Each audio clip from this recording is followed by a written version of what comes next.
જરાક રિપોર્ટ લખારીનો ઝરકાઈ ઠટેજે સિનિयर साफ़ी सिंध मला फॉर्म ज़िले ठटेजे सदर मोहम्मद अयूब मला जी 55 सालगिरह तकरीब प्रेस क्लब मकली में मुनक़द कई वई, जंहिंमें PP MP सैयद रियाज़ हुसैन शाह शिराज़ी सैयद तनवीर हैदर शाह शिराज़ी सैयद गुल शाह सैयद फिदा हुसैन शाह आपका अगवान हाजी असद खुश्क शाह नवाज खुश्क अब्दुल करीम अल्लाह बख्श मीरानी सरदार फैसल मला मोहम्मद खान मला मोहम्मद ईदन मला वकील जावेद बिरोई सरदार शाहिद बिरोई ASI फरमान अली भुट्टो आदम गंदरो यार मोहम्मद मला राजू कुरैशी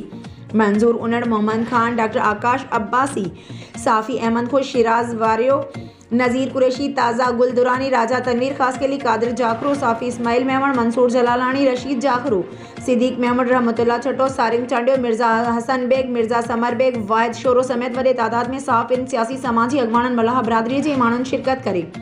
साफ़ी मोहम्मद अयूब मला जे जनम ॾींहं जो केक कटे खेसि सिंध जी सूखड़ी लुंगी अजरक अने गुलाब जे गुलनि जा हार पाराए खेसि जनम ॾींहं जूं मुबारकूं ॾेई खेसि कयल कलमी पोरिये ते खेसि ख़ैराज तहसीन पेश कयो।